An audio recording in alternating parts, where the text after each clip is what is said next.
Baik, selamat pagi semuanya. Semoga dalam keadaan sehat semuanya. Eh, Kita mulai saja ya, meskipun ini belum ada separuh dari seharusnya ya, dari 90 itu baru 30 ya. Tidak apa-apa, baru sepertiga karena atau nanti juga akan saya rekam dan nanti bisa melihat sendiri rekamannya bagi yang memang tidak atau belum bisa hadir. Pada pertemuan kali ini saya tidak akan banyak menguraikan tentang teori gitu ya. Ini lebih banyak bercerita sebetulnya tentang satu aspek dari globalisasi yang selama ini jarang dikaji ya, dalam berbagai kajian tentang globalisasi, yaitu kaitan antara globalisasi dengan olahraga. Nah, sebelum saya membahas berbagai informasi, ya, berita maupun kabar tentang globalisasi yang terkait dengan olahraga, ini sedikit yang saya sampaikan adalah tentang perkembangan dari olahraga itu sendiri. Jadi awalnya olahraga itu adalah kegiatan hiburan, ya. Jadi lebih banyak sifat hiburan olahraga itu. Tadinya dia merupakan upaya manusia untuk melakukan relaksasi. Itu sebabnya dalam program studi, ya, dalam program studi perguruan tinggi itu seringkali studi olahraga dikaitkan dengan rekreasi, ya. Seperti yang di Unsud itu ada program studi S1 pendidikan jasmani, olahraga dan rekreasi. Karena awalnya olahraga memang sifatnya ya hiburan, terutama secara fisik agar orang itu badannya segar. Kalau badannya segar maka dia akan sehat, dan kemudian dampak lainnya adalah pada pikiran. Pikiran itu ketika badan sehat maka biasanya pikiran juga sehat, dan itu akan membuat orang itu bukan hanya segar tapi juga sehat dan siap untuk berkegiatan kembali di saat berikutnya. Jadi sifatnya betul-betul hiburan pada awal munculnya. Kemudian setelah itu tadinya kegiatan hiburan fisik yang tidak terstruktur, ya. Artinya orang waktu pertama kali olahraga ya sekedar gerak saja, ya. Hanya melakukan gerak-gerak fisik yang seenaknya orang-orang tersebut.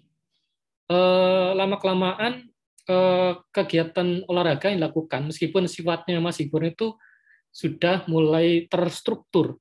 Terstruktur dalam arti sudah ada tata caranya, ada aturan-aturan mainnya, meskipun sifatnya juga masih dasar. Nah, awalnya yang muncul di dunia itu ada tiga cabang olahraga, yaitu ada panahan, ada berkuda, dan ada anggar. Ini tiga cabang ini pada awal dikenalnya itu strukturnya masih sederhana, ya. Panahan misalnya waktu pada pertama dikenal orang itu ada ketentuan mental, misalnya seberapa jauh, ya, sasaran anak panahnya dibanding dengan pamanahnya. Kemudian lama-kelamaan udah distandarisasikan jenis anak panahnya seperti apa, kemudian busurnya yang bagaimana. Lama-kelamaan kemudian semakin kompleks, jumlah orang yang bisa ikut kegiatan panahan seberapa, kemudian juga ada aturan tertentu tentang siapa yang harusnya mengukur tingkat ketepatannya, dan kemudian ada standarisasi ketepatan diikuti seperti apa. Itu panahan. Kemudian yang berikutnya adalah kegiatan berkuda. Kegiatan berkuda tadinya ya biasa saja, ya, tidak ada aturan tertentu. Kemudian setelah ini menjadi satu olahraga, maka ada satu sistem yang mengaturnya. Misalnya orang berkuda itu mengelilingi lapangan itu seberapa lebarnya, kemudian kudanya lama-kelamaan juga tidak bisa seenaknya, kudanya juga ada aturannya, kemudian berapa lama permainannya, kemudian siapa yang mengatur, dan seterusnya. Kemudian yang ketiga, anggar. Anggar itu dibanding dengan panahan berkuda itu memang munculnya lebih belakangan, ya. Karena peralatan yang digunakan Anggar itu juga tidak sembarangan pedang ya, tapi sudah ada aturan tertentu pedang itu. Kalau panahan bisa menggunakan sembarang anak panah meskipun tadi sifatnya belum diatur. Berkuda tadinya juga bisa menggunakan sembarang. Tapi kalau Anggar semenjak awalnya memang sudah ada pengaturannya secara khusus ya. Misalnya ujungnya tidak boleh runcing, kemudian harus ada baju pelindung, kemudian seberapa panjang, dan seterusnya. Kemudian pelindungnya selain baju apa saja itu sudah ada sejak awal kalau Anggar itu. Tapi lagi-lagi ini awalnya merupakan kegiatan hiburan ya, dan biasanya ini terkait dengan kelas sosial juga karena yang menjalani olahraga panahan, berkuda dan Anggar adalah kelas menengah ke atas. Ya kelas menengah ke bawah atau di bawahnya kelas menengah ya kegiatan olahraganya ya gerak-gerak ya mungkin semacam senam itu saja yang juga masih sangat sederhana, belum diatur sama sekali. Jadi awalnya memang kegiatan olahraga yang terkait dengan unsur dengan kelas sosial ya, yang melakukan panahan, berkuda dan Anggar itu ya hanya orang-orang tertentu ya, tidak semua orang yang melakukan ini. Hanya kaum bangsawan saja di Eropa, terutama pada awal berkembangnya olahraga ini. Nah, lama-kelamaan ini menjadi semacam bentuk prestis di kalangan para bangsawan, dikatakan kelas menengah ke atas. Jadi tidak semata-mata untuk hiburan, tidak semata-mata untuk relaksasi, tapi sudah menjadi prestis sehingga akhirnya dia menjadi, karena kemudian dia menjadi permainan. Tentunya kalau dibentuk permainan, artinya tentunya sudah ada atau tentukan siapa pemenangnya ya, siapa kemudian pemenangnya dapat apa ya. Dan juga ada pengaturan bahwa ini diselenggarakan secara reguler dalam entah itu tiap bulan, tiap tahun, atau tiap beberapa bulan sekali dan seterusnya. Nah, ketika ini menjadi satu permainan, maka ini bukan hanya menjadi bagian dari relaksasi atau hiburan seperti saya katakan, tapi menjadi bagian dari prestis atau status sosial itu sendiri. Karena ketika seorang bangsawan bisa menangkan salah satu kegiatan permainan tersebut, maka dia akan memiliki satu prestis sendiri dibanding dengan para bangsawan lainnya. Bahkan kadang-kadang ajang kegiatan ini dijadikan sebagai ajang untuk mempertunjukkan siapa itu dia, siapa dia, kelasnya seperti apa. Bagi para bangsawan yang baru saja masuk dalam kelas tersebut, terutama karena dia menjadi bangsawan berdasarkan gelar diberikan oleh raja, ini menjadi pembuktian bahwa dia itu layak masuk ke dalam kelas atau kategori bangsawan ini. Jadi awalnya seperti itu. Jadi ketika permainan ketangkasan ini memang menjadi kompetisi ya, dan kemudian ada penentuan siapa penang, siapa yang kalah, siapa juara, ini jelas menunjukkan strata sosial yang ada dalam kelas-kelas bangsawan yang ada di masa itu. Selain 3 cabang olahraga ini, berkembang juga bentuk-bentuk lainnya yang awalnya merupakan permainan rakyat. Ini jadi kalau olahraga tadi yang disebutkan itu terkait dengan kelas menengah, terutama kelas menengah Eropa, ya, maka yang akan saya uraikan adalah rakyat jelata, terutama dari masyarakat di luar Eropa. Jadi panahan, berkuda dan Anggar itu sebetulnya kalau kita lacak memang kalau kita lihat asal usulnya sebenarnya juga tidak murni Eropa ya, karena misalnya kegiatan panahan dan berkuda itu sudah dikenal orang-orang Cina semenjak bahkan sebelum Masehi ya, semenjak orang Eropa itu bahkan masih belum masuk periode modern, ketika orang Eropa masih mendiskusikan filsafat di Yunani terutama, orang-orang di Cina itu sudah mainkan panahan dan berkuda ya, dan bermain pedang sebelum Masehi ya, sebelum munculnya Nabi Isa ya. Dan kalau Anggar memang meskipun itu memang ada unsur permain pedang yang dikenal di Eropa di Cina, tetapi memang ini cenderung lebih khas Eropa karena tadi ada aturan-aturan yang mengaturnya sejak awal ya, tadi pedangnya tidak runcing, kemudian ada pelindung dan seterusnya. Tapi kalau panahan berkuda itu sebetulnya tadi aslinya itu bukan dari Eropa sebetulnya.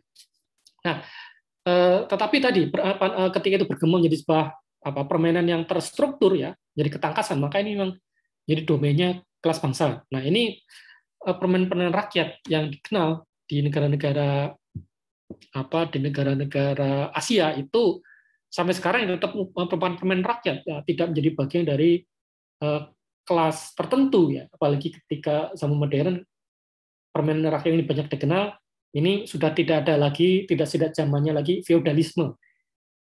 Nah, misalnya sepak takraw ya, sepak takraw ini memang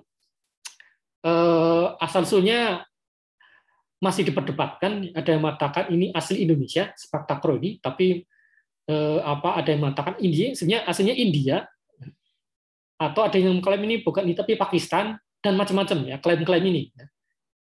Malaysia juga mengatakan ini asli Malaysia ya, permainan sepak takraw ini.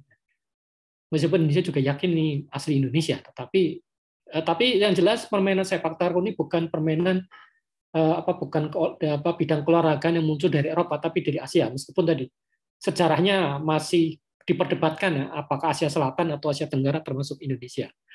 Kemudian pencaksilat, nah kalau ini tidak ada yang memperdebatkan, ini memang aslinya dari Indonesia pencaksilat ini.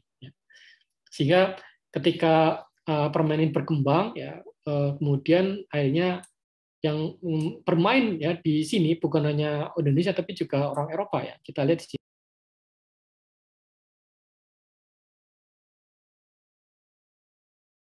Di sini kelihatan jelas ini salah satu pemain pencaksilatnya dari Eropa ya, fiturnya jelas dari Eropa meskipun dia memperlihatkan pencaksilat. Nah, pencaksilat ini ada yang dari Sumatera, ada yang dari Jawa ya. Jadi kalau dari Jawa itu istilahnya sebenarnya pencak ya. Kalau silat itu istilah dari Sumatera. Kalau pencak di Jawa itu sebenarnya lebih dekat ke unsur keseniannya karena lebih banyak kembangannya, lebih banyak tari-tariannya. Kalau silat yang dari Minangkabau itu memang lebih agresif sifatnya. Ya, jadi kalau pencak dari Jawa itu lebih terkesan sebagai seni tarian, kalau silat dari Minang itu memang lebih cenderung sebagai bela diri. Ya. Tapi karena perkembangan nasional, maka kemudian ini digabungkan sehingga namanya pencak silat, bukannya pencak saja, bukannya silat saja, pencak silat. Menggabungkan Jawa dan Sumatera, dan dalam pencak silat juga banyak aliran. Saya tidak akan menyebutkan aliran di sini karena terlalu panjang nanti waktunya, karena sejarah tentang pencak silat itu sampai memakan waktu ya, kalau cerita sampai makan waktu berjam-jam ya. Ini ada disertasinya tersendiri tentang pencak silat di Indonesia. Yang menulis itu seorang sarjana Australia, Ian Wilson namanya ya. Bahkan karena beliau mempelajari tentang pencak silat ya, otomatis Ian Wilson ini juga belajar pencak silat ya. Selanjutnya, jadi kemudian yang berikutnya ini karapan sapi ya, ini juga olahraga tradisional yang khas Madura ya. Ini tidak ada negara lain bisa mengklaim ini milik mereka, meskipun memang bentuk-bentuk yang mirip dengan karapan sapi itu ada di Vietnam misalnya ya. Di Vietnam ada, tapi bukan sapi tapi kerbau yang jadi karapannya. Ada yang mengatakan ini bukan olahraga, karena yang olahraga itu bukan manusia tapi hewannya. Ada yang mengatakan karapan sapi bukan olahraga. Tapi di sini unsur fisik ya, unsur fisikal juga ada pada pemainnya, yaitu pemain manusianya ya, karena dia harus mengendalikan ini juga ya, ini kerbonya, ini bukan sapi. Sapi itu kerbau ya.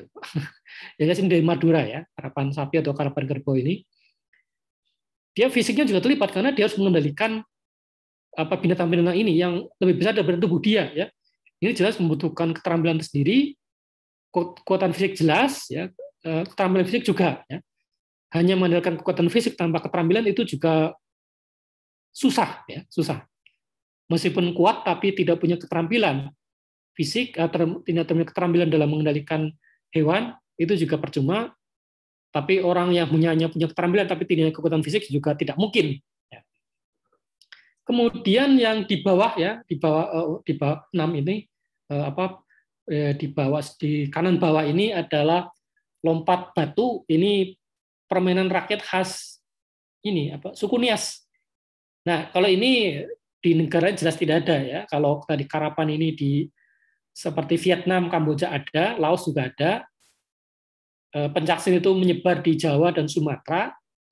Sepak takraw ini banyak diklaim oleh banyak negara. Kalau lompat batu ini khas Nias, ya. Tidak ada suku lain yang bisa mengklaim ini. Jadi Nias ini juga ini merupakan permainan rakyat juga. Ya. Memang ini sampai sekarang belum jadi olahraga resmi. Berbeda dengan sepak takraw, berbeda dengan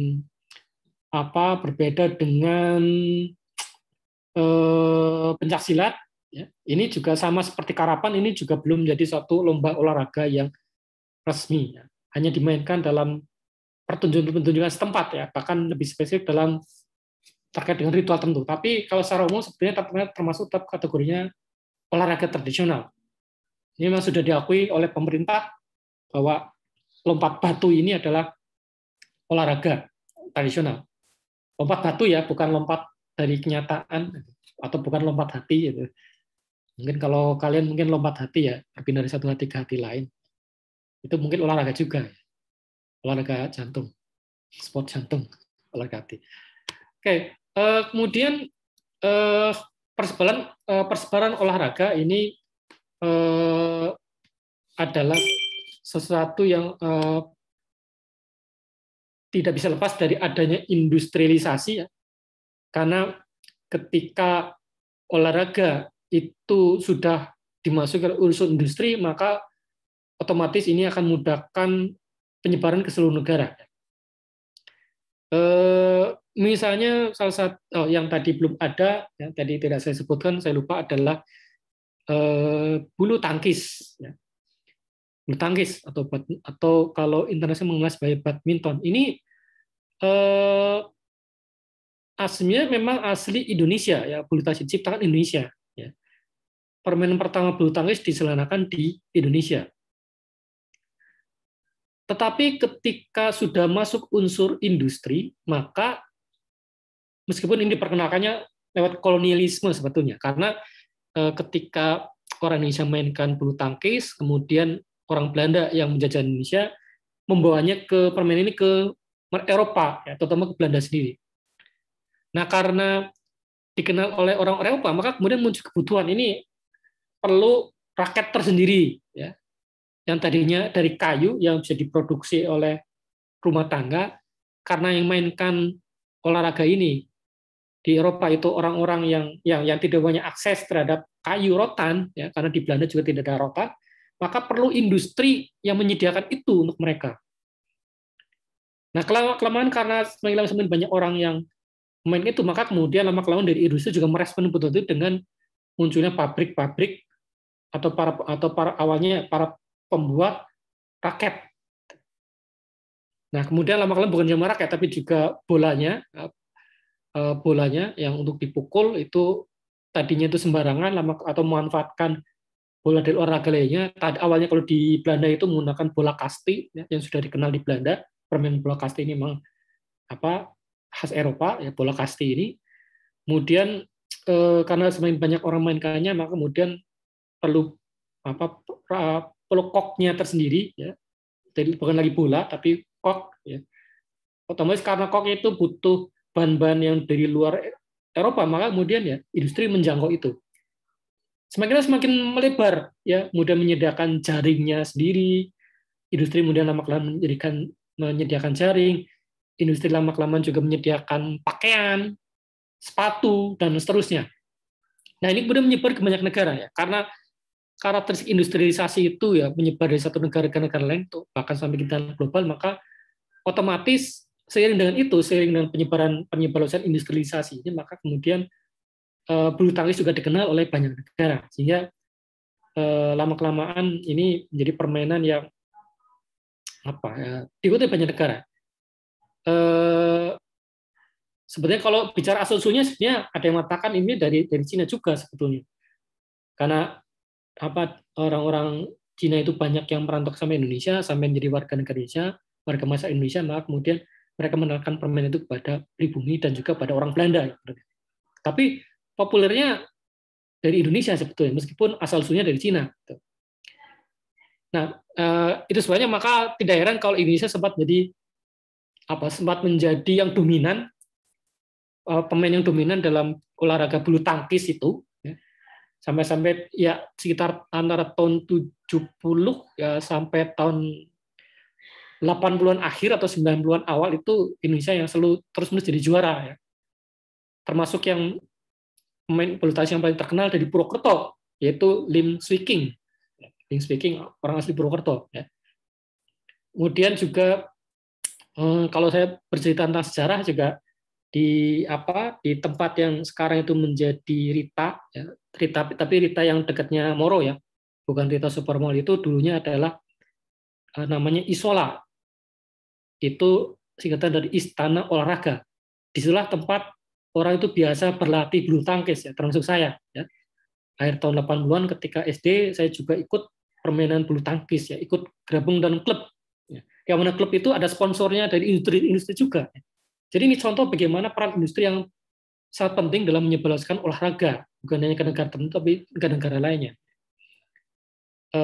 Sampai ketika permainan bulu tangkis ini diakui itu sudah menjadi permainan global, maka Indonesia tidak lagi dominan, ya. Bahkan sekarang itu para pemain terbaik bulu tangkis ya dari negara lain, ya, dari Cina, bahkan dari Denmark, terutama dari Cina, ya. Sekarang banyak saya lupa rankingnya sekarang siapa saja.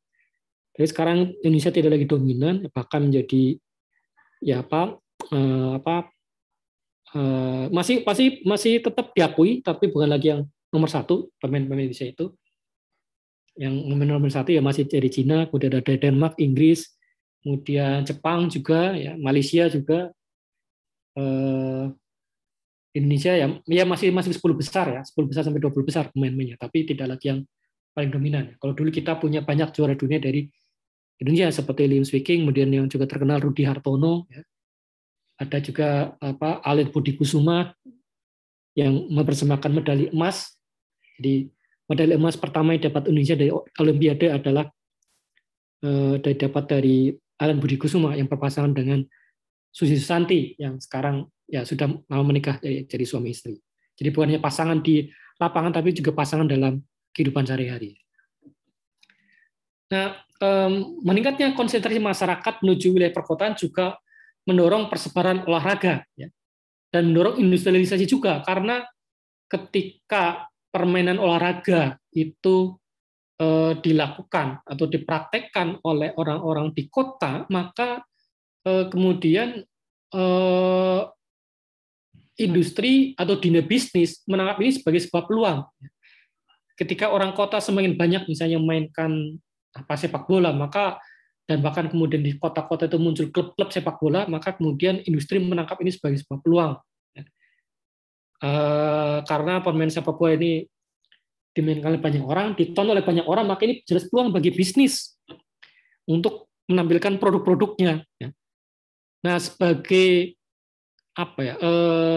imbalan dari kesediaan klub-klub untuk menampilkan produk-produk dari bisnis, maka pihak bisnis itu membiayai keberadaan klub-klub sepak bola, klub-klub olahraga tersebut, sehingga kemudian muncullah industrialisasi olahraga, ya. Dan ketika semakin lama semakin banyak orang pindah dari desa ke kota, maka semakin kuat proses perkembangan olahraga yang diiringi dengan industrialisasi. Tadinya industri yang terlibat dalam olahraga ada ya betul-betul industri yang terkait dengan olahraga, misalnya sepatu, ya, sepatu, kemudian pakaian, kaos, kemudian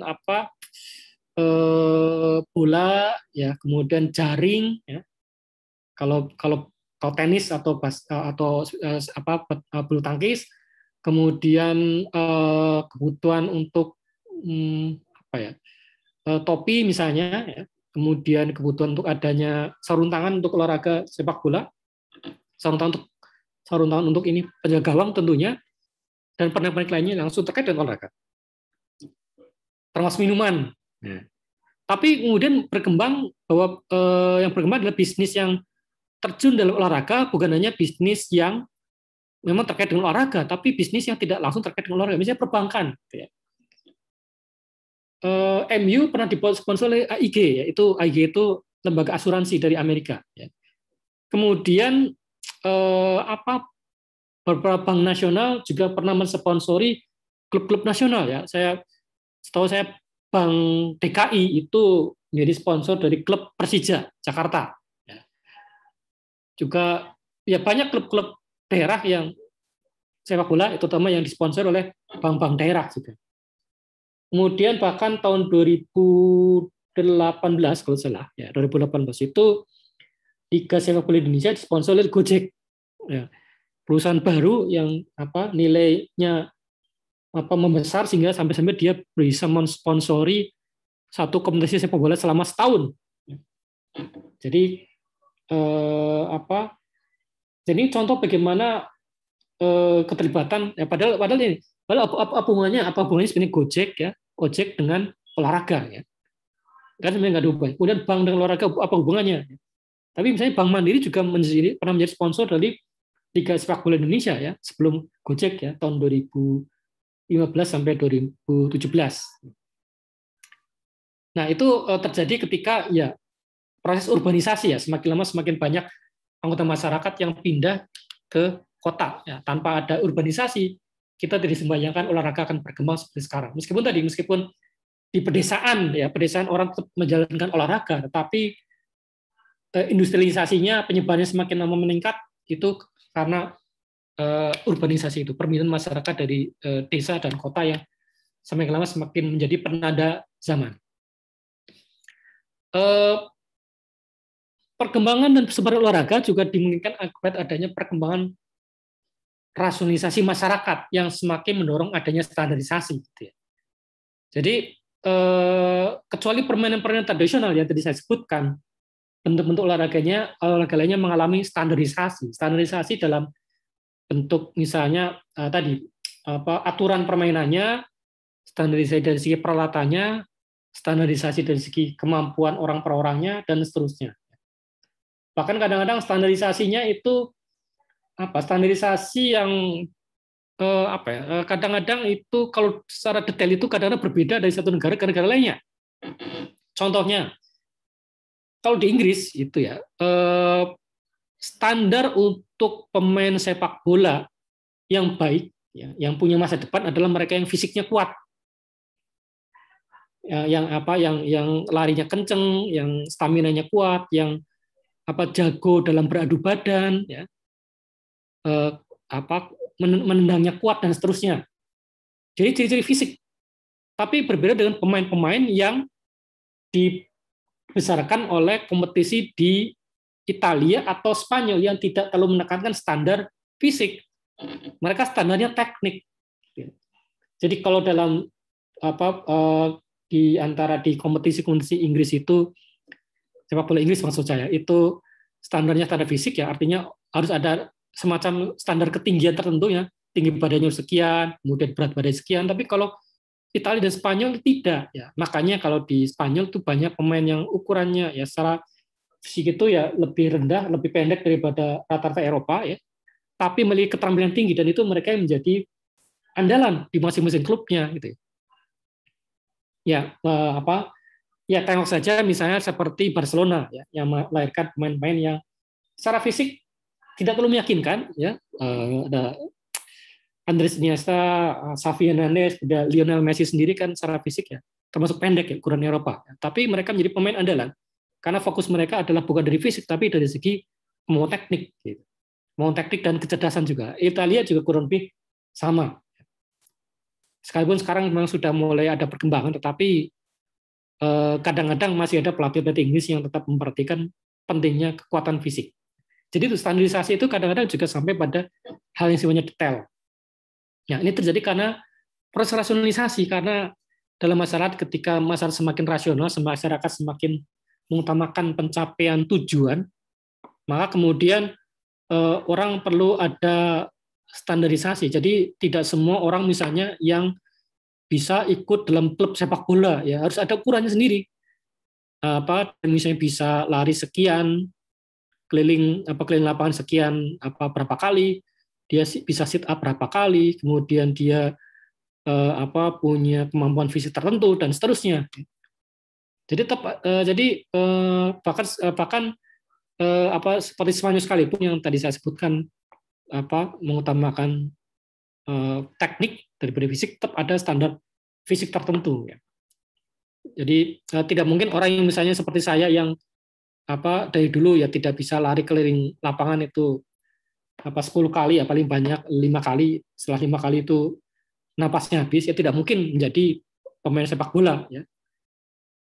Ya saya main sepak bola ya cuman senang-senang saja, tidak serius gitu ya. Demikian juga orang yang misalnya kalau tidak memiliki standar tertentu, kalau misalnya bergabung dalam klub badminton ya juga tidak akan diterima. Ya. Jadi ada standarisasi semacam itu. Ya. Jadi tadinya itu masyarakat itu melakukan olahraga itu secara senang-senang ya tanpa mikir, tanpa standarisasi. Pokoknya enak saja, yang penting enjoy. Sekarang ada standarisasi. Terutama ketika ini menjadi kompetisi.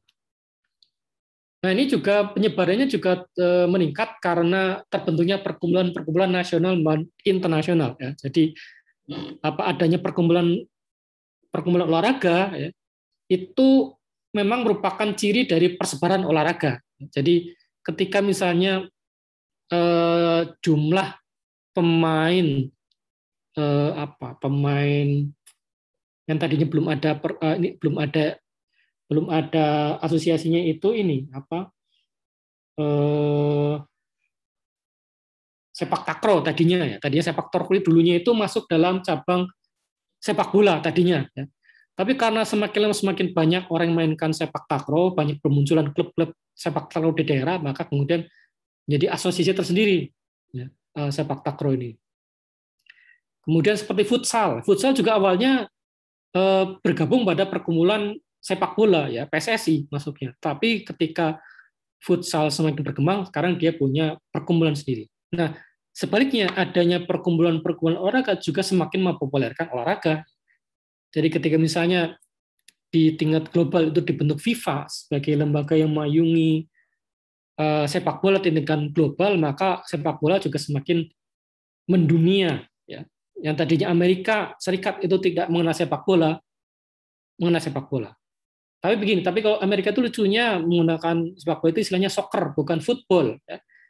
Karena istilah football dipakai untuk mereka sebenarnya sudah lama, tapi bukan sepak bola seperti kita kenal, tapi justru olahraga lempar-lempar dengan lemparan-lemparan dengan tangan. Ya. Jadi menurut saya memang aneh sebetulnya ya. Coba saja namanya football, tapi tidak banyak memainkan kaki, tapi bolanya dilempar, diumpan dengan tangan, bukan dengan kaki. Harusnya kan disebutnya handball ya, bukan football. Tapi mereka tetap mengotot itu football. Makanya kalau ada football masuk di sana, football beneran masuk sana namanya jadi soccer. Ini nggak tahu kenapa sebutnya football, ini perlu cerita yang panjang-panjang lagi. Mengapa olahraga yang mengandalkan lempar-lemparan tangan kok malah disebutnya sebagai football, bukan handball. Kalau handball lain lagi. Kalau di sepak bola handball lain lagi gitu ya. Handball malah pelanggaran aturan, tapi kalau di footballnya Amerika handball malah sebuah keharusan, mengirim bola dengan tangan. Kemudian adanya produksi massal barang-barang dan teknologi juga semakin membuat pasif ya perkembangan dan persebaran olahraga, di mana barang-barang budaya terkait dengan olahraga itu semakin populer, apalagi ketika dia menggunakan merek-merek yang sudah established sebelumnya, merek-merek yang sudah dikenal sebelumnya. Adanya teknologi juga membuat masifikasi olahraga menjadi semakin menjadi-jadi. Ketika TVRI ada di Indonesia, itu membuat orang Indonesia kenal dengan adanya pentas Olimpiade. Bahkan sebetulnya adanya televisi Republik Indonesia yang dibuat oleh pemerintah Orde Baru tahun 1962 atau 63 saya lupa, itu sebetulnya adanya TVRI adalah agar masyarakat Indonesia bisa menikmati pertandingan Olimpiade, karena Indonesia mengirim tim untuk Olimpiade, untuk berlaga di Olimpiade. Gitu. Sebenarnya orang tidak kenal tentang Olimpiade ini, sehingga ketika misalnya Indonesia ikut Piala Dunia tahun 59 itu tidak ada yang tahu, tidak banyak rakyat Indonesia yang tahu. Padahal sebelumnya waktu itu tim nasional Indonesia mencetak prestasi yang besar ya, masuk sampai dengan 16 besar atau 32 saya lupa, 16 besar ya, 16 besar di kompetisi Piala Dunia itu karena mereka bisa menahan imbang Uni Soviet 0-0 ya. Jadi tim Uni Soviet waktu itu kan tim besar di dunia tapi bisa ditahan imbang oleh Indonesia. walaupun hanya kalah Indonesia dari ketemu Brazil kalau nggak salah ya, kalah 4-0 atau 5-0. Tapi masyarakat belum mengenal siapa pemain-pemain Indonesia waktu itu ya. Nah, agar rakyat Indonesia tahu siapa yang berlaga dan ada kebanggaan nasional, maka kemudian dibuatlah TVRI tahun 1963. Jadi awalnya TVRI itu adalah untuk menyiarkan pertandingan Olimpiade. Nah, setelah itu maka kemudian semakin berkembang sampai akhirnya di era tahun 90-an ketika muncul TV swasta, orang Indonesia mulai mengenal kompetisi sepak bola di Eropa dan pertandingan-pertandingan lainnya. Waktu itu memang TVRI sudah menyiarkan juga kompetisi di Liga Italia kalau nggak salah. Itu yang pertama kali diputar di TVRI, Liga Italia. Tapi orang belum mengenal liga-liga lainnya. Ketika muncul RCTI dan seterusnya, orang mengenal liga-liga lainnya, Liga Inggris, Liga Jerman, Liga Spanyol, dan juga pertandingan olahraga lainnya. Bahkan sampai-sampai heboh ya, ketika ada satu pertandingan ditonton banyak orang, sampai-sampai ini jam sekolah terganggu oleh itu ya. Saya ingat betul ketika saya SMP kelas 2, jadi sekitar tahun 92 itu televisi, saya lupa TVRI itu mana, menyiarkan pertandingan Mike Tyson ya, melawan siapa gitu ya. Nah itu semua orang nonton, akhirnya ini satu sekolah, jam sekolah itu berhenti ya. Semua siswa guru nonton bareng sepak bola itu, pertandingan tadi Mike Tyson itu ya. Ada televisi yang di layar lebar ditaruh di lapangan ya, semua orang nonton di situ. Ya karena kalau tidak seperti itu ya guru-guru sendiri juga ini ya, guru-guru kami itu juga ya jangan-jangan khawatirnya malah bolos ngajar nonton pertandingan itu di rumah masing-masing, daripada bolos lebih baik ini saya tetap masuk tapi 1 jam itu dibebaskan untuk guru dan siswa nonton bareng pertandingan tinju itu. Itu contoh pengaruh sepak bola olahraga yang begitu luar biasa dalam masyarakat, sampai-sampai tadi menghentikan jam sekolah. Dan itu bukannya di sekolah saya, di sekolah lainnya di Purwokerto juga sama.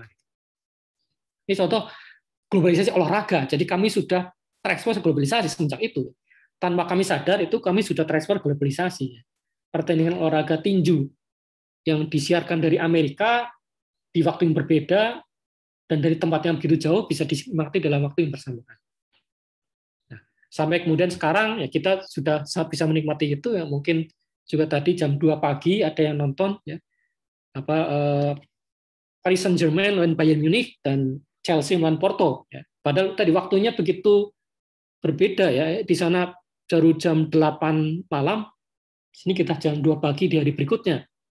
Dan rentang ruangnya begitu lebar, ratusan ribu kilometer, tapi kita menikmati itu seakan-akan tidak ada jarak ruang dan waktu. Jadi itu contoh dari bagaimana olahraga itu menyebar melalui produksi massal barang-barang dan teknologi. Nah, munculnya para selebriti olahraga sebagai role model itu juga semakin mengembangkan pengaruh dari olahraga dalam kehidupan sehari-hari. Termasuk misalnya orang misalnya mengeluh-elukan Cristiano Ronaldo karena dia kemudian mengangkat anak ada seorang anak di Aceh, mungkin masih ingat ceritanya, ada seorang anak di Aceh yang keluarganya semuanya menjadi korban tsunami ya. Tahun 2000 berapa itu? 4 ya, tahun 2004 ketika tsunami melanda Aceh, ada ribuan orang meninggal ya, ada banyak orang yang kehilangan keluarganya termasuk anak yang namanya Martunis ya. Nah, dia kemudian dikenal oleh Ronaldo karena dia ketika ditangkap oleh televisi dia mengenakan pakaian khas Ronaldo yaitu nomor 7 ya. Jadi dia mengenakan jersey MU nomor 7 ada tulisan Ronaldo. Ditangkap oleh televisi, disiarkan oleh jaringan televisi di barat, Ronaldo nonton, kemudian si Martins ini kemudian karena ketika dia itu yatim itu kemudian dia diangkat anak oleh Ronaldo ya. Tidak diangkat anak mungkin, tapi diasuh ya, kemudian dia disekolahkan sampai perguruan tinggi, sampai lulus kuliah. Sehingga kemudian Ronaldo dialukan sebagai sosok yang tidak arogan tapi sebenarnya rendah hati dan mau membantu orang lain gitu. Ini contoh-contoh bagaimana para selebriti olahraga sekarang menjadi role model, ya, contoh bagi masyarakat untuk bertindak berperilaku. Karena itu jika ada olahragawan yang melakukan tindakan kekerasan misalnya, maka ini dia akan mengalami kecaman dari masyarakat. Nah, olahraga sebagai bagian dari globalisasi itu terjadi karena para penonton dan pendengar global berbagi pengalaman bersama melalui siaran global. Ketika dulu misalnya belum banyak siaran, belum ada siaran televisi tentang olahraga sepak bola terutama, maka saya masih ingat betul orang itu mengandalkan siaran radio RRI. Ya. RRI waktu itu menjadi satu sarana bagi para penikmat sepak bola di Indonesia untuk menikmati pertandingan olahraga di negara-negara lain. Ya. Jadi kita dengar cuma suaranya saja dan komentatornya gitu. Ini sebenarnya ada contohnya, tapi contoh komentatornya, tapi saya lupa untuk menampilkan di sini. Ya. Jadi orang teringat yang betul ya masa lampau tahun 80-an ketika olahraga disiarkan melalui radio, terutama RRI itu bagaimana rasanya seperti apa, orang hanya bisa membayangkan seperti apa pertandingan itu karena orang hanya bisa mendengar. Nah, jadi paling ketika televisi ada, orang mengenal televisi jejaring, dan sekarang ada televisi berbayar, orang semakin pengalaman menikmati olahraga itu semakin mendalam. Nah, ada ribuan perkumpulan olahraga internasional yang menyumbangkan miliaran dolar. Jadi perkumpulan olahraga baik itu yang sifatnya klub ataupun asosiasi itu mereka dalam banyak hal itu menyumbangkan miliaran dolar, bukan hanya dalam konteks sumbangan-sumbangan yang sifatnya insidental. Misalnya ketika ada bencana alam di suatu negara, misalnya kemudian ada negara-negara yang menyumbang, ya, itu melalui perkumpulan olahraga. Tapi juga dalam konteks penyelenggaraan pertandingan itu sendiri. Ya. Misalnya ketika satu negara itu menjadi tuan rumah dari satu event olahraga, misalnya menjadi tuan rumah dari Piala Dunia, ya, atau menjadi tuan rumah dari Olimpiade, itu ada miliaran dolar yang masuk ke negara tersebut. Entah itu dalam untuk pekerjaan sampingan, ya, karena kemudian banyak orang yang dipekerjakan untuk jadi relawan, banyak orang yang menjadi petugas pertandingan, kemudian juga karena otomatis kan pertandingan seperti itu kan ada penonton dari banyak negara, otomatis itu yang jelas ini otomatis penciptaan keuntungan secara ekonomi lokal, ya, misalnya banyak warung makan, restoran, ya, tempat orang minuman itu gratis, ya, bukan gratis, laris maksud saya, bukan gratis, laris. Kemudian jersey atau seragam masing-masing negara juga laris, banyak yang beli dan seterusnya. Jadi adanya kegiatan-kegiatan olahraga itu menyumbangkan miliaran dolar dan itu menggerakkan ekonomi gitu ya. Banyak para pedagang lokal yang menang untung karena mereka jualan kaos olahraga, meskipun itu kaos yang dalam kutip KW, ya, KW karena bukan kaos resmi, tapi dibuat seolah-olah resmi, itu juga menguntungkan mereka, ya. Dari biaya kaos yang misalnya hanya per kaos itu 15.000, ya, kemudian mereka bisa jual 20.000, 25.000. Dikalikan sekian ribu, itu kan sudah untung. Ya. Itu sebenarnya termasuk sumbangan ekonomi. Apalagi kalau misalnya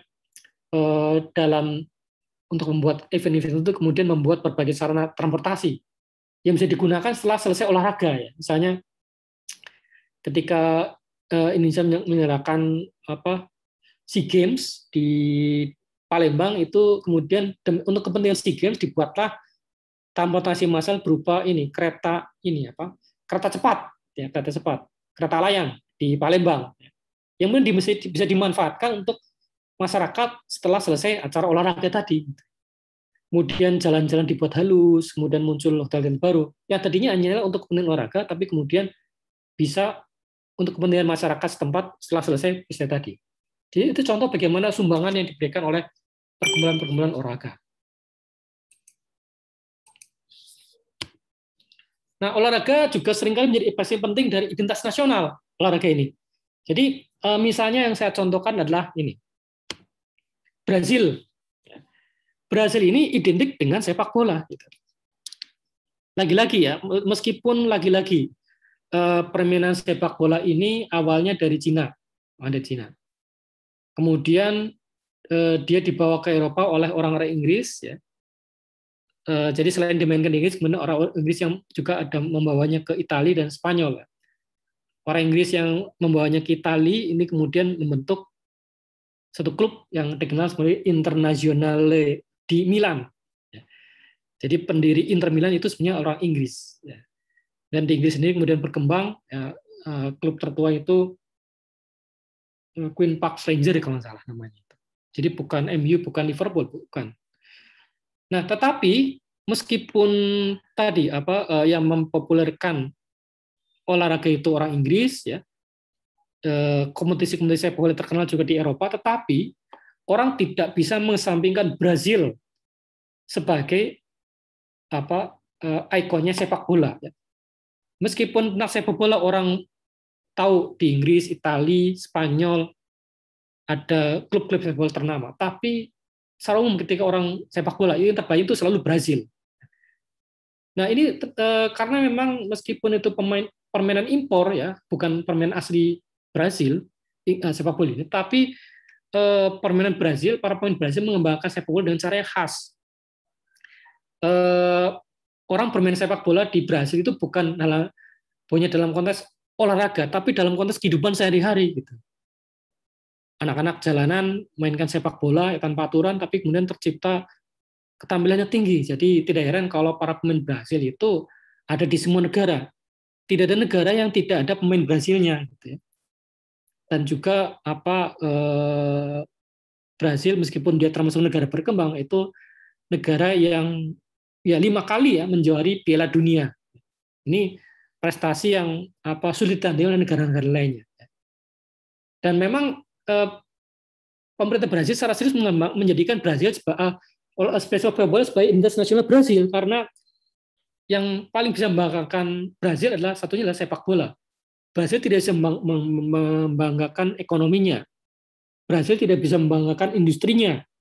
Brasil tidak bisa membanggakan militernya. Yang paling bisa dibanggakan oleh Brasil adalah sepak bola.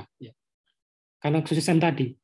Dan betapa banyaknya ekspor para pemain Brasil ke banyak negara. Sehingga Brasil memang sengaja mengembangkan sepak bola sebagai identitas nasional. Mereka sangat bangga dengan sepak bola. Ya. Kegagalan di final saja sudah dianggap sebagai sebuah bentuk kegagalan total. Kalau negara lain barangkali kan mengatakan, wah lumayanlah sudah masuk final, tapi kalau Brasil tidak. Tidak menjadi juara adalah sebuah dosa besar bagi pelatihnya dan para pemainnya, sehingga mereka pasti akan mendapatkan tanggapan negatif dari rakyat Brasil ketika mereka gagal di Piala Dunia, apalagi kalau mereka tidak lolos dari babak grup ya, grup. Jadi ini contoh bagaimana negara tertentu mengembangkan membuat olahraga tertentu menjadi identitas nasional mereka ya, meskipun sebetulnya olahraga tadi yang mempopulerkan bukan mereka, juga asosiasinya bukan mereka juga. Jadi sebetulnya sudah mulai globalisasi sebenarnya Brasil ini. Karena olahraga yang mereka jadikan sebagai identitas nasional itu bukan olahraga asli Brasil. Nah, olahraga ketika masih menjadi kegiatan lokal itu ya, terutama di tahun sebelum tahun 1960-an ya, mayoritas olahraga itu masih merupakan kegiatan lokal, belum memiliki unsur nasional, apalagi global. Jadi masih relatif baru ya, masih relatif baru bahwa globalisasi menjadi bahwa olahraga menjadi bagian dari globalisasi adalah suatu fenomena yang relatif baru ya. Belum ada pada tahun 50-an. Ya. Jadi pada tahun itu, sebelum tahun 1960-an itu belum ada pendapatan dari hak siar ya. Jadi ketika kalaupun waktu itu ada pertandingan olahraga disiarkan itu masih gratis ya. Artinya siapapun yang menyiarkan pertandingan tadi itu tidak perlu membayar apa-apa kepada tim yang mereka siarkan. Misalnya ketika waktu itu memang sudah ada ini ya, sudah ada MU kan adanya awal tahun 1900-an ya. Arsenal juga. Ketika misalnya MU main itu mereka yang menyiarkan MU Main, PGO TV Mon Radio itu tidak perlu membayar ke MU ataupun ke klub-klub lainnya. Tapi sekarang kalau mau menyiarkan harus bayar. Yang itu kemudian bayarnya entah itu kepada klubnya ataupun kepada lembaga penyelenggara kompetisi gitu. Jadi kalau sekarang ada pertandingan Liga Inggris yang menyiarkan harus membayar lebih dulu kepada pengelola kompetisi gitu. Yang mana pengelola kompetisi kemudian membagikan uang dari televisi kepada masing-masing klub berdasarkan prestasi mereka gitu ya.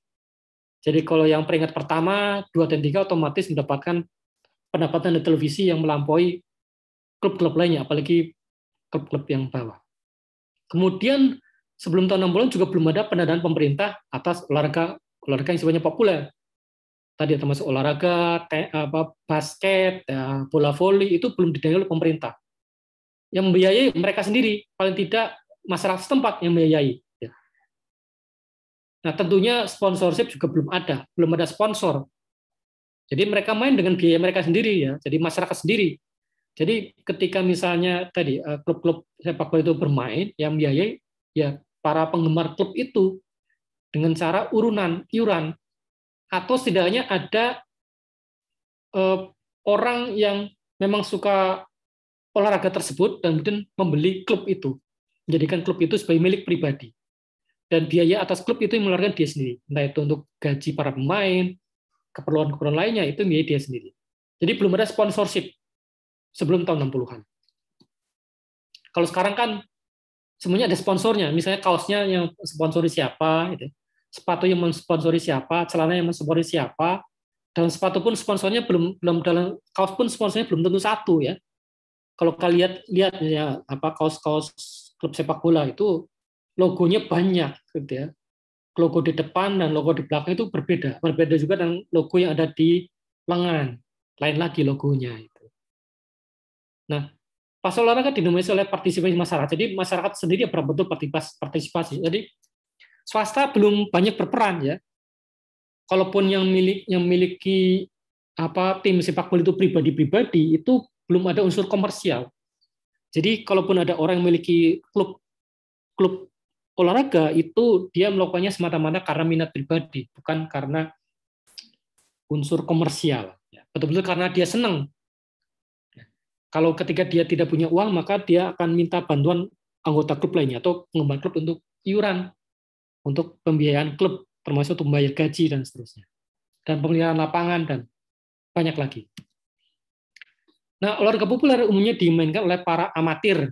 Ya, jadi misalnya seperti bulu tangkis ya, itu meskipun populer tapi yang mainkan orang amatir. Artinya orang-orang yang amatir itu artinya ini, mereka yang tidak menjadikan olahraga sebagai penghidupan mereka. Misalnya mereka itu kerjanya di bank, atau kerja sebagai pemuda kebakaran, atau sebagai polisi, atau sebagai tentara, ya mereka nyambi sebagai pemain sepak bola. Itu namanya pemain amatir. Rata-rata olahraga populer dimainkan amatir. Kalaupun ada tim profesional, yaitu tim yang diisi oleh para pemain yang profesional, orang-orang yang menjadikan olahraga tersebut sebagai penghasilannya, itu biayanya biasa saja, tidak terlalu heboh bayarannya. Tidak seperti sekarang, orang itu bisa untuk bayaran itu bisa banyak sekali, seperti David De Gea, kiper MU itu bayarannya per minggu itu 350.000 pound sterling. 1 pound sterling saja 16.000 rupiah. Ya, coba dikalikan dengan 350.000 itu per minggu. Kalaupun dia tidak main tetap dapat bayaran segitu. Jadi kaya sekali memang. Meskipun kalau kita pikirkan ini juga wajar karena begini, karena usia pemain sepak bola kan sebenarnya tidak lama ya, paling-paling biasanya dia itu ketika umur 35 tahun sudah pensiun. Kalaupun umurnya 40 tahun itu masih bermain seperti Zlatan Ibrahimovic, itu pengecualian. Umumnya pensiun usianya sekitar 35 tahun. Karena padahal usia 30 tahun itu kalau umumnya itu masih muda ya, 30 tahun itu masih muda sebetulnya. Kalau di profesional orang masih bisa kerja. Kalau di bank orang masih bisa kerja sampai dengan umurnya 60 tahun. Orang jadi dosen umur 30 tahun, 5 tahun itu juga masih muda. Tapi kalau bagi pemain bola itu sudah tua. Karena itu mereka membayangkan agar ketika mereka masih bisa main, mereka ingin dapat uang sebanyak-banyaknya. Tidak heran kalau tadi mereka minta bayarannya yang setinggi mungkin. Nah, ada banyak kompetisi yang sebetulnya sebelum tahun 60-an itu sudah ada, tapi semakin berkembang setelah tahun 60-an. Misalnya tenis Wimbledon di Inggris tahun 87 sudah ada, dan tenis terbuka Amerika tahun 1881 sudah ada, Olimpiade modern tahun 1924 juga ada. Piala Dunia pertama kali tahun 1930, ya. Turnamen golf, ya, Golf Master tahun 1934, dan kejuaraan dunia ski tahun 1974 sudah ada. Tapi kemunculan kompetisi-kompetisi ini sebenarnya bersamaan dengan berkembangnya kapitalisme industri. Ya. Jadi pada periode tersebut, ya, pada akhir abad 19 itu berkembang kapitalisme industri. Yang periodenya sudah saya sebutkan, ya. Saya tidak mengulang kapitalisme industri seperti apa, tahapannya sebagaimana, ya, karena sudah saya ceritakan pada tentang perkembangannya kapitalisme pada pertemuan kedua atau ketiga.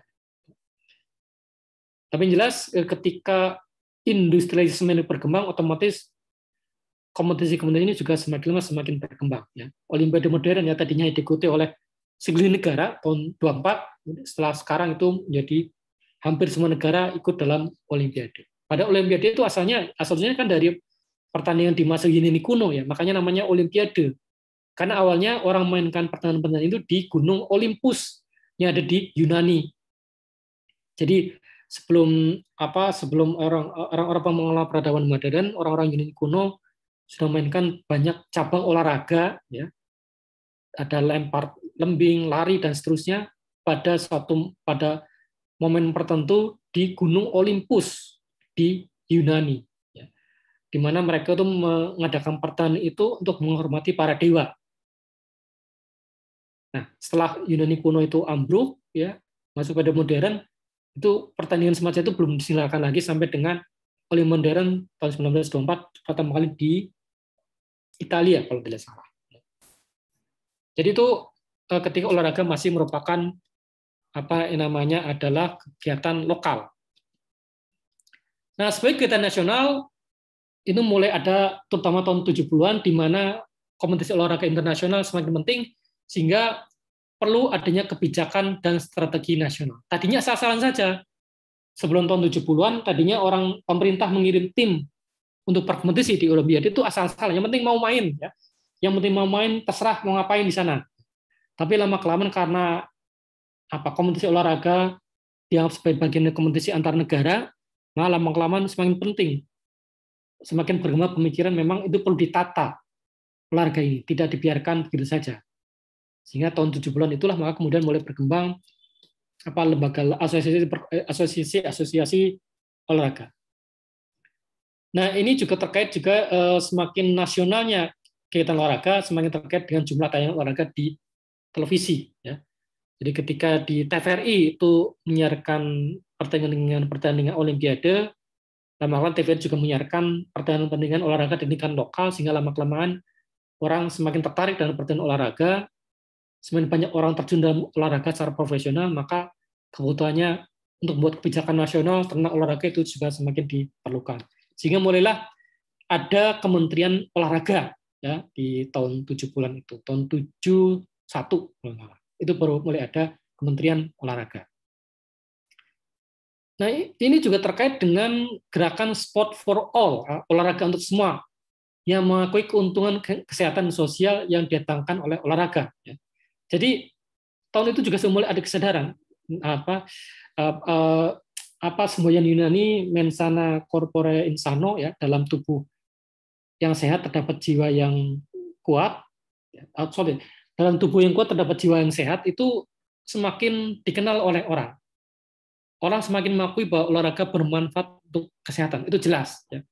Orang menjadi sehat, orang menjadi bugar, orang menjadi fresh pikirannya itu karena olahraga. Dan kalau orang itu fisiknya itu bagus, fisiknya itu sehat, maka pemikirannya juga sehat, jiwanya juga sehat. Dan secara sosial itu membuat orang itu semakin mengenal dengan orang lain. Karena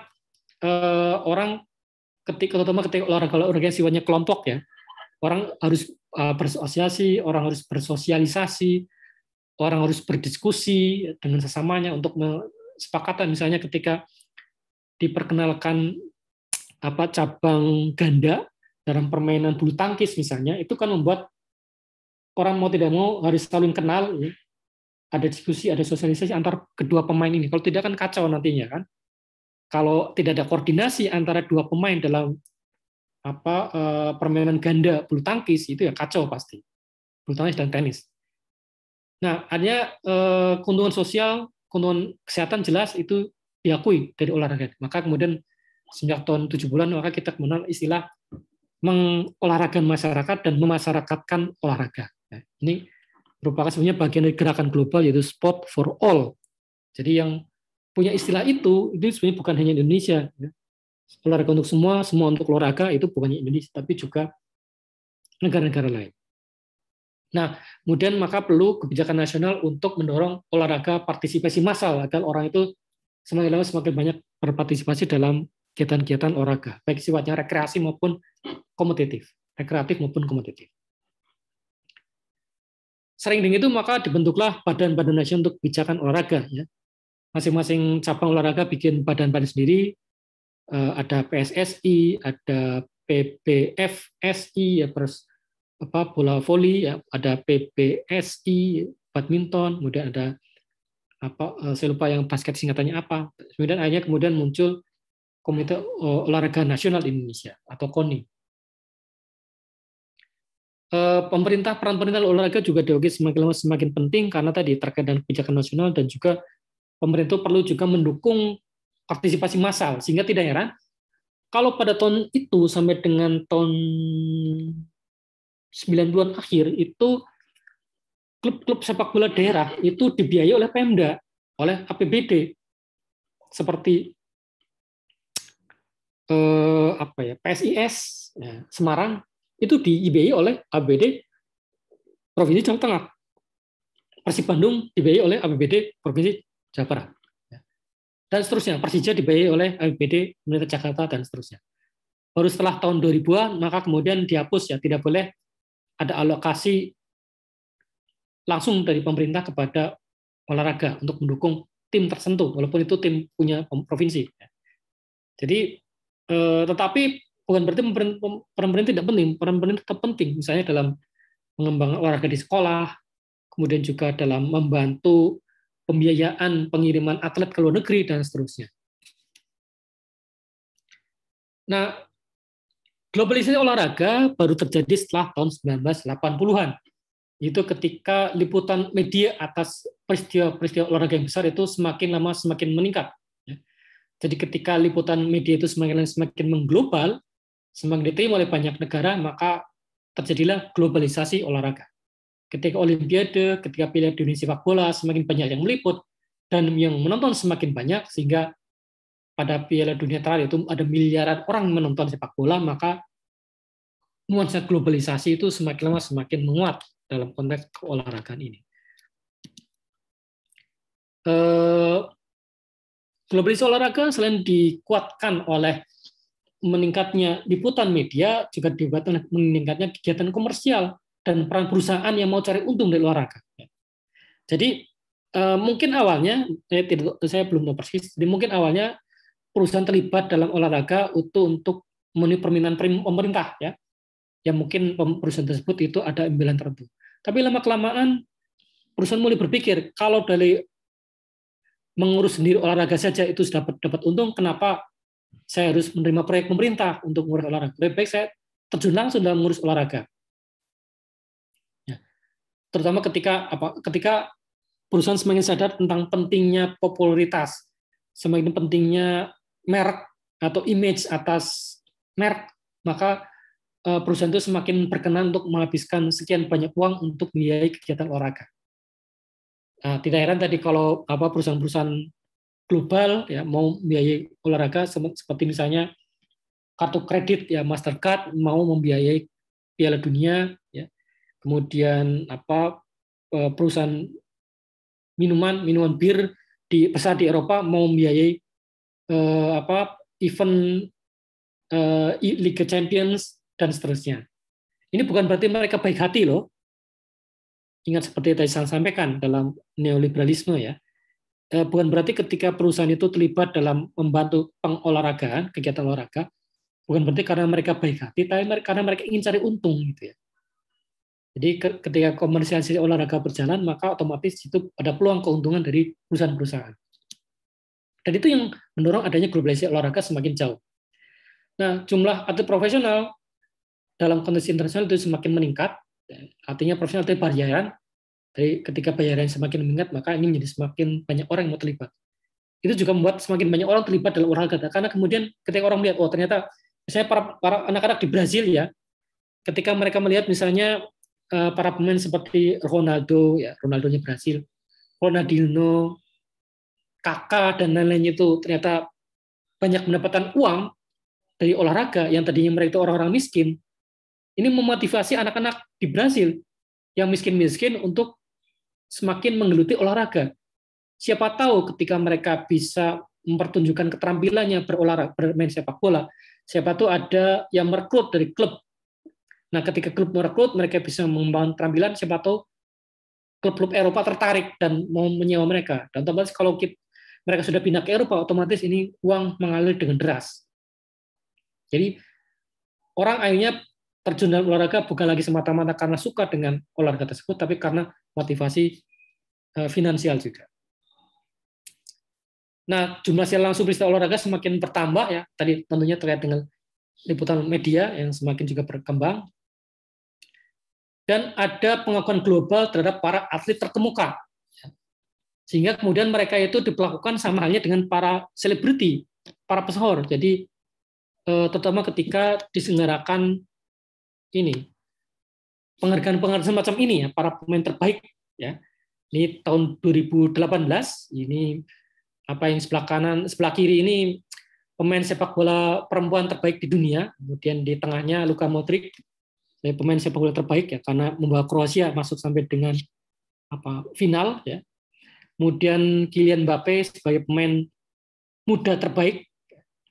Kemudian di ajang Ballon d'Or atau pemain terbaik di dunia itu sekarang menjadi kompetisi sekarang menjadi kompetisi pribadi, terutama sosok ini. Jadi selalu namanya Messi selalu dibanding-bandingkan dengan Ronaldo juga dibandingkan dengan Messi, kemudian baru masuk area ini baru kemudian ada saing mereka, ini ada Virgil van Dijk ya, bek andalan Liverpool ya. Kalau sekarang itu bukan lagi Ronaldo, bukan lagi Messi, tapi sekarang yang katanya mau jadi pemain terbaik ya, pemain terbaik adalah Robert Lewandowski ya, penyerang Bayern Munich ya, yang tadi malam tidak bisa tampil karena cedera. Nah, ketika diselenggarakan ajang-ajang seperti ini, maka otomatis perlakuan orang terhadap mereka bukan lagi biasa. Yang mereka diperlakukan seperti superstar ya. Jadi kalau tadinya superstar itu hanyalah para pemusik, para penyanyi, kemudian para aktor, aktris, sekarang para pemain sepak bola. Mereka tidak kalah dengan para aktor, para aktris tadi. Makanya tidak heran kalau di antara mereka ya banyak di antaranya punya hubungan pribadi, hubungan asmara dengan aktor, aktris, ataupun para foto model gitu ya.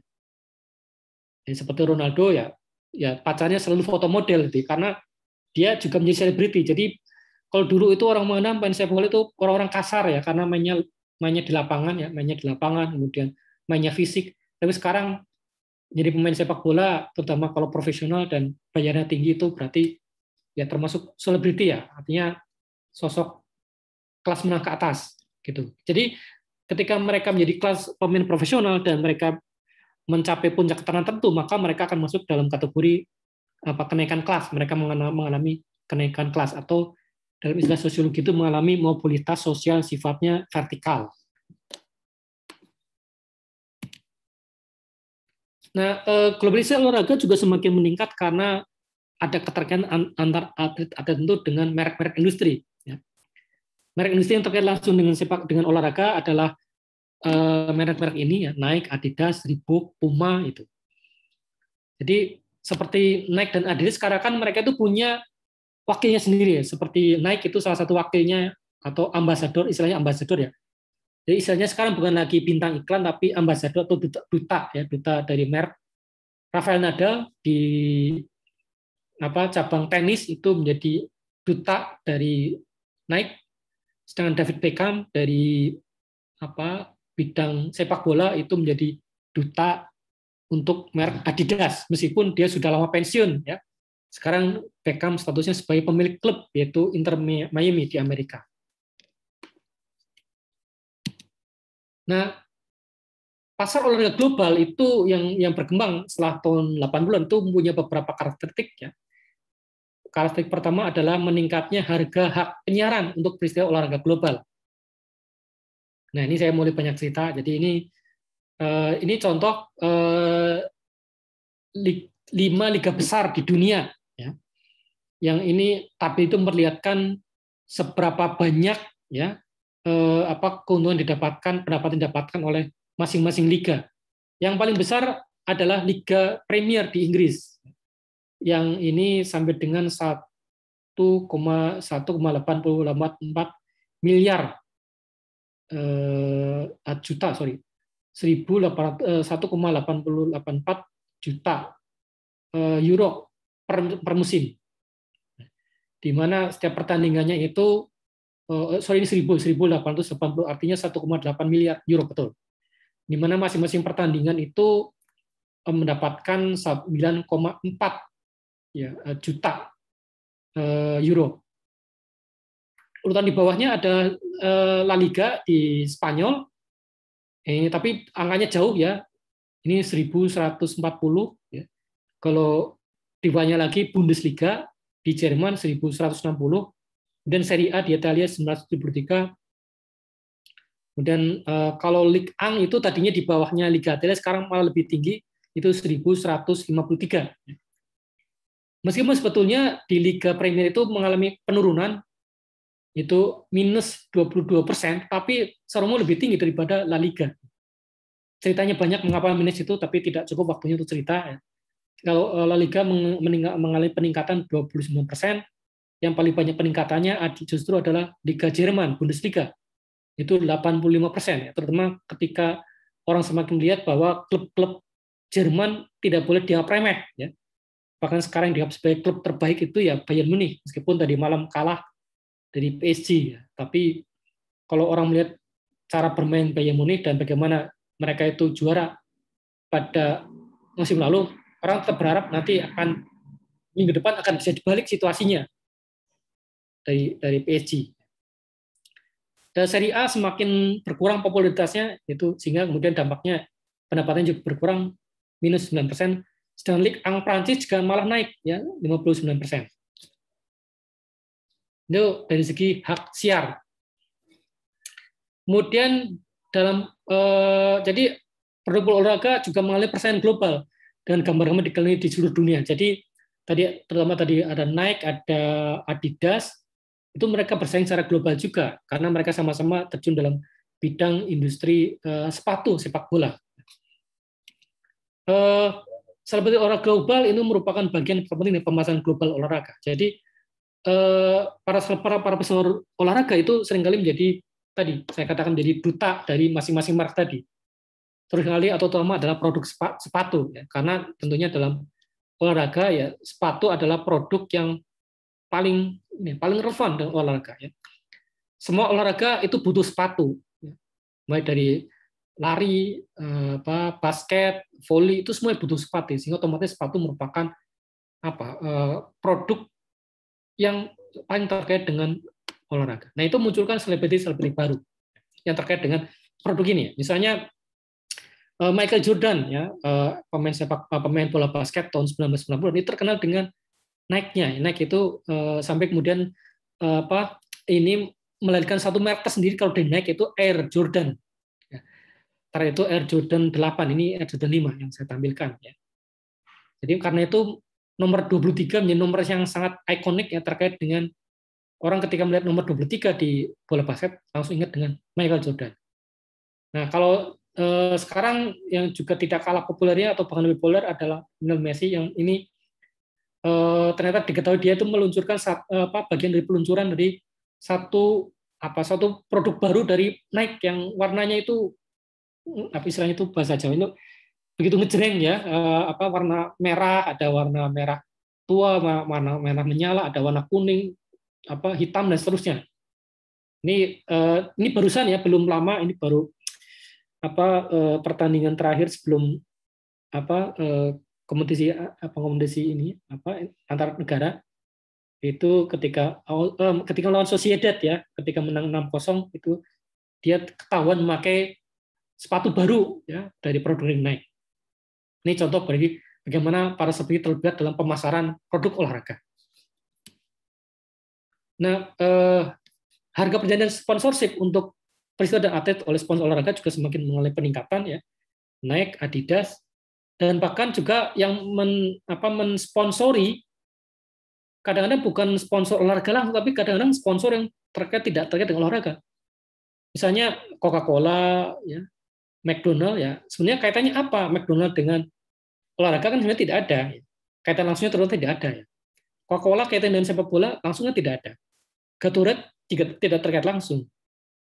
Tapi masih bisa dikait-kaitkan. Tapi misalnya seperti Garuda, ya, itu ternyata juga terlibat dalam sponsorship. Ya. Garuda sampai tahun 2015 itu menjadi sponsor dari klub Liverpool. Jadi ya kadang-kadang kita ya merasa bangga ya. Jadi meskipun barangkali bukan penggemarnya Liverpool, tapi kalau misalnya melihat logo Garuda terpampang di pertandingan Liverpool, ya kadang-kadang kita ikut merasa bangga gitu ya.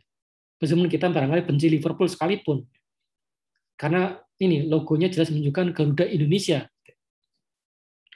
Atau kadang-kadang yang mensponsori klub itu kadang-kadang bukan merek atau bukan perusahaan, tapi negara. Misalnya ini, ya, Rwanda dan Malaysia. Ya, Malaysia mengiklankan Malaysia mengiklankan negara mereka melalui klub Cardiff City. Meskipun Cardiff City bukan klub yang terkenal ya, tapi dia pernah masuk dalam Liga Premier. Tapi dia tetap sebagai satu merek global Cardiff City ini. Kemudian yang jelas Arsenal, kalau Arsenal ya tetap dia sebagai ya karena dia selalu masuk dalam kompetisi Premier tentu ya merek global yang sudah established. Arsenal juga mengiklankan Rwanda ya. Jadi negara Rwanda mengeluarkan uang sekian untuk klub Arsenal agar itu dipampangkan di kaos mereka ya. Jadi otomatis para pemain Arsenal sebenarnya mempromosikan agar orang itu berkunjung ke Rwanda. Rwanda itu salah satu negara kecil di Afrika. Nah, klub-klub olahraga sekarang juga memiliki karakter perusahaan transnasional. Ya. Jadi dari segi pendapatan mereka luar biasa. Kadang-kadang dari segi pendapatan mereka itu tidak kalah dengan pendapatan perusahaan-perusahaan global. Ya. Jadi ini top 30 per negara. Ya. Jadi kalau dari segi pangsanya itu semakin lama klub-klub di Jerman ini semakin kuat kekuatannya, tidak kalah dengan Inggris, bahkan ini melebihi Inggris. Ini kumpulan dari Bayern Munich, kemudian Borussia Dortmund dan lain itu mengalahkan ya pendapatannya mengalahkan klub-klub di Inggris. Tapi kalau mau secara keseluruhan di dunia itu yang justru paling nilainya paling besar secara ekonomi adalah justru perusahaan olahraga yang ada di perusahaan yang mensponsori olahraga di Amerika, yaitu Dallas Cowboys ya. Ini klub soccer, klub football bukan soccer. Baru kemudian nomor 3 Real Madrid, Barcelona dan MU. Ini contoh bagaimana perusahaan sekarang klub sepak bola sekarang itu memiliki karakter perusahaan transnasional ya. Sampai-sampai misalnya banyak klub yang dijual kepada para pemilik asing. Ini nanti juga akan saya sebutkan. Nah, karakter pasar olahraga lainnya adalah migrasi tokoh-tokoh olahraga ke negara lain ya. Contohnya ini 2 orang yang sama-sama nama belakangnya Han ya. Yang satu itu Iman Han ya. Iman Han itu orang Pakistan tapi dia pindah menjadi warga negara Inggris karena Inggris menginginkan mereka itu menang di kriket ya, di kriket. Sama ini namanya Imran. Kalau ini Iman, ini namanya Imran ini lagi-lagi Pakistan, kemudian dia pindah ke Australia karena dia dianggap jago dalam kriket juga. Jadi contoh bagaimana contoh dari sekian banyak olahragawan yang pindah ke warganegaraan demi memuluskan semakin mengajukan karir mereka dalam bidang keolahragaan selain mereka mendapatkan keuntungan-keuntungan tertentu.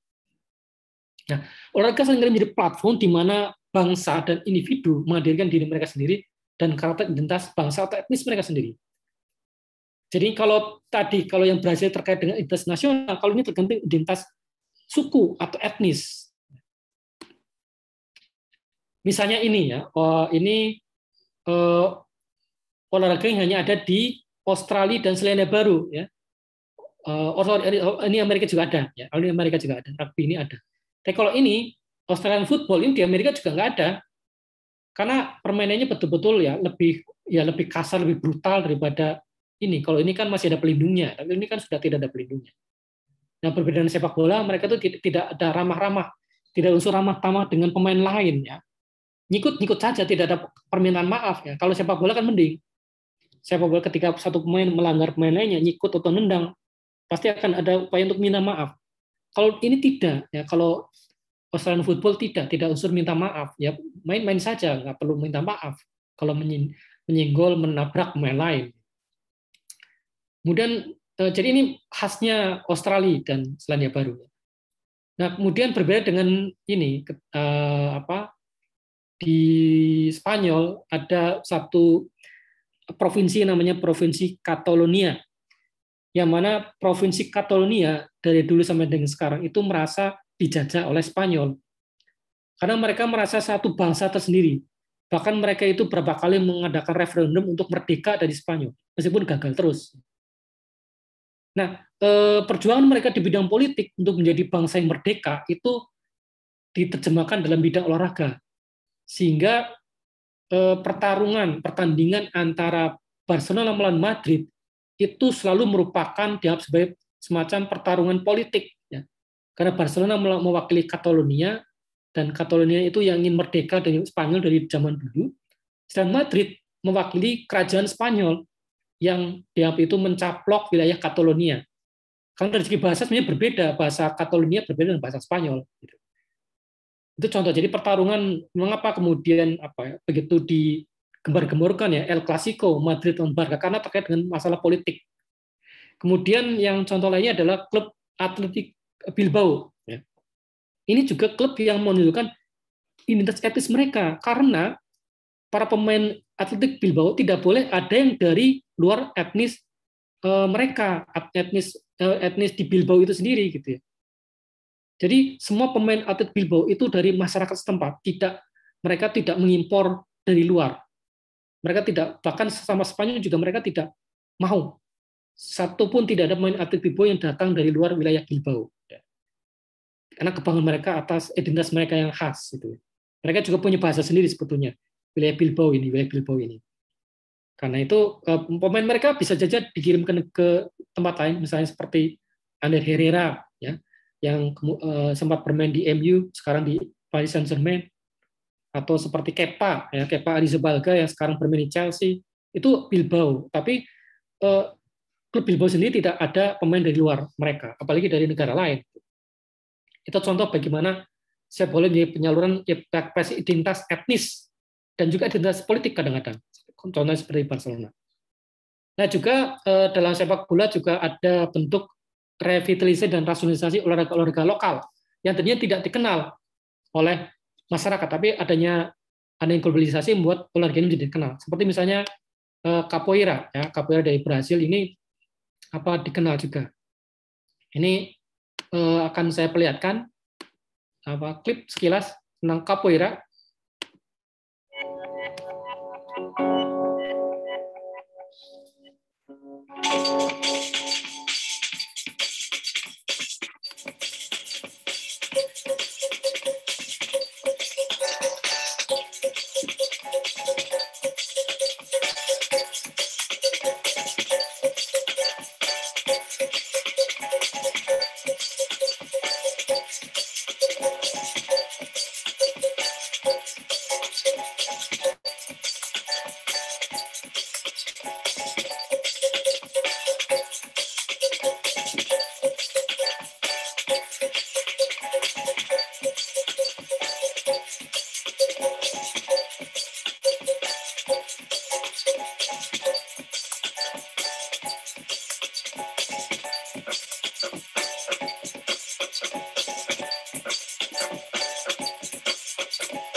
Ya,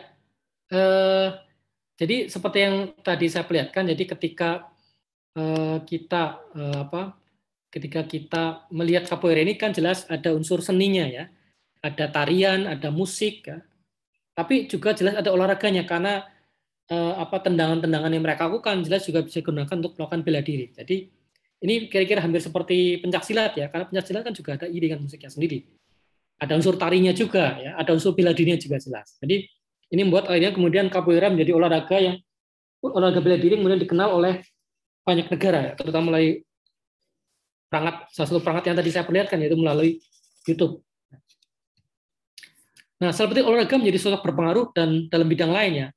Misalnya orang mengenal sosok Pele yang menjadi inspirator ya, sosok Pele dianggap sebagai pemain terbaik dunia selain Maradona, ya, selain almarhum Maradona.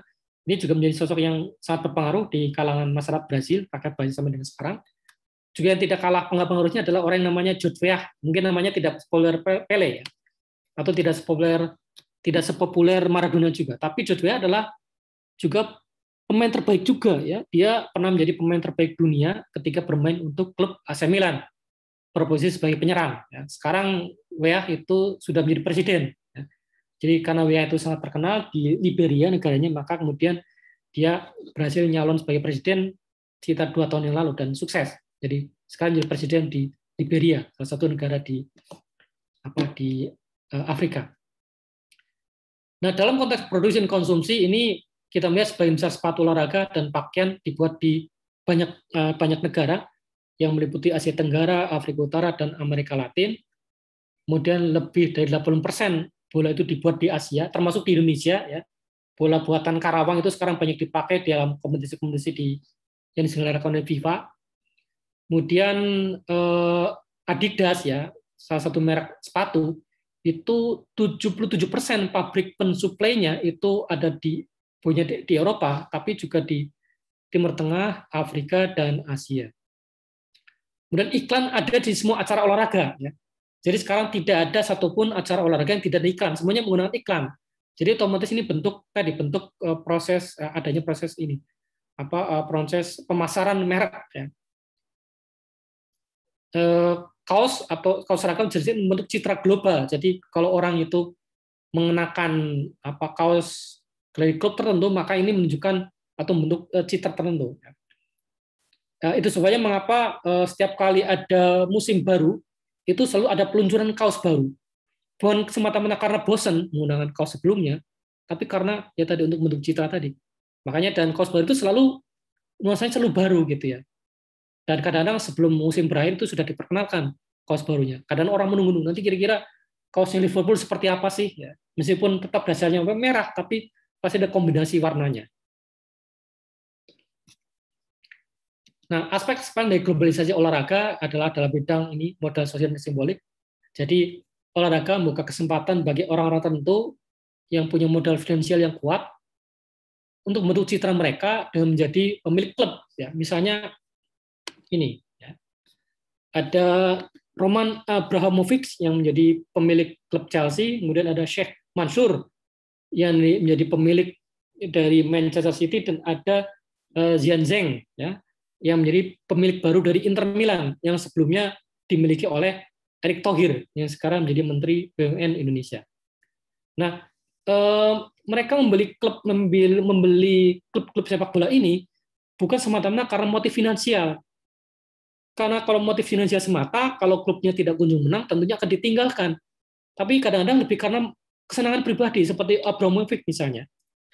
Sudah berapa banyak uang yang dikeluarkan untuk membeli klub, untuk membeli pemain dari dulu sampai sekarang. Toh tidak setiap tahun Chelsea juara ya, bahkan bisa dihitung jari, bahkan dia menjadi juara Liga Champions baru sekali gitu ya.